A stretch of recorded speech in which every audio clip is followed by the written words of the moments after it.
All right, now the Lakers and the Suns. The matchup we were waiting for, the matchup that everyone's expecting the Lakers to easily win. It didn't look easy for them.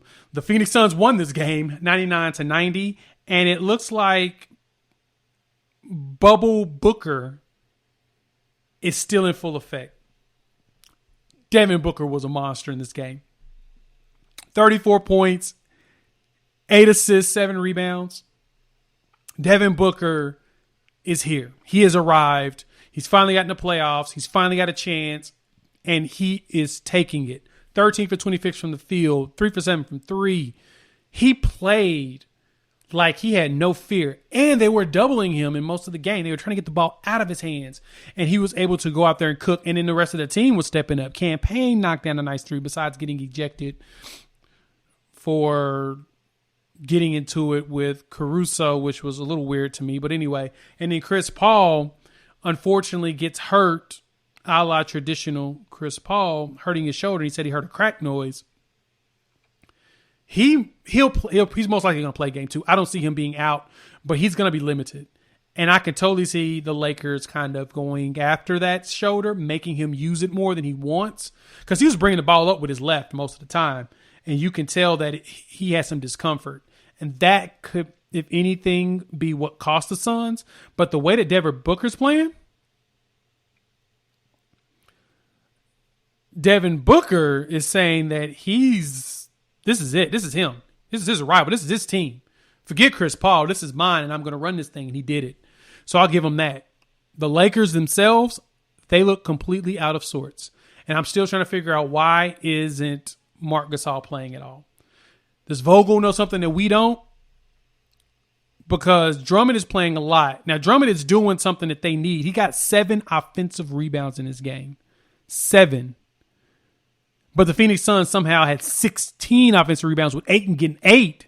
He had 16 boards, 21 and 16. DeAndre Ayton, woo, he showed up. That's going to be the biggest problem right there for the Lakers, is that Andre Drummond has value because he gets offensive rebounds. He got 7. The other, Montrezl Harrell had 2 and LeBron had 1. So he had 7 of their 10. But Drummond is kind of a liability out there on the offensive side. Like, you can't put him in the post and run plays designed for him. I forgot who mentioned it. I think it was Dudley. I think it's Jared Dudley that said that Drummond had never been coached before. I think it's more of a tongue-in-cheek type statement, but to be honest, the way he's playing, yeah, it kind of looks like he's never been coached before in the NBA, because he is all over the place. And I don't think that the Lakers have enough time to actually get him up to speed like they need to. So they kind of need to play Gasol a little bit more. Give Gasol some minutes, see if he can be impactful. He can't get the offensive rebounds like Drummond, and we know that. But if anything, you could probably play Drummond with Gasol side by side, maybe have like a twin tower things going on, because the Suns don't really have no bigs. And they didn't shoot very well in this game. They shot 32% from 3, while the Lakers shot 26%. That's probably another strategy to try, see how that works out. But Drummond, I don't know. Anthony Davis was off most of the game. He was 5 for 16. LeBron was about LeBron-ish, but he was 6 for 13, so he was well under his typical 60% from the field. They just looked out of sorts. Anthony Davis really looked off. Even though he was out there hustling and jumping and blocking shots, got 7 boards, 3 blocked shots, they looked out of sorts. And that's something that the Lakers are going to have to figure out. It may have something to do with the fact that LeBron's supposed to be suspended. He should have been suspended for breaking protocol, which we don't know the full story behind it. I mean, I've seen some of these stories, and I don't know.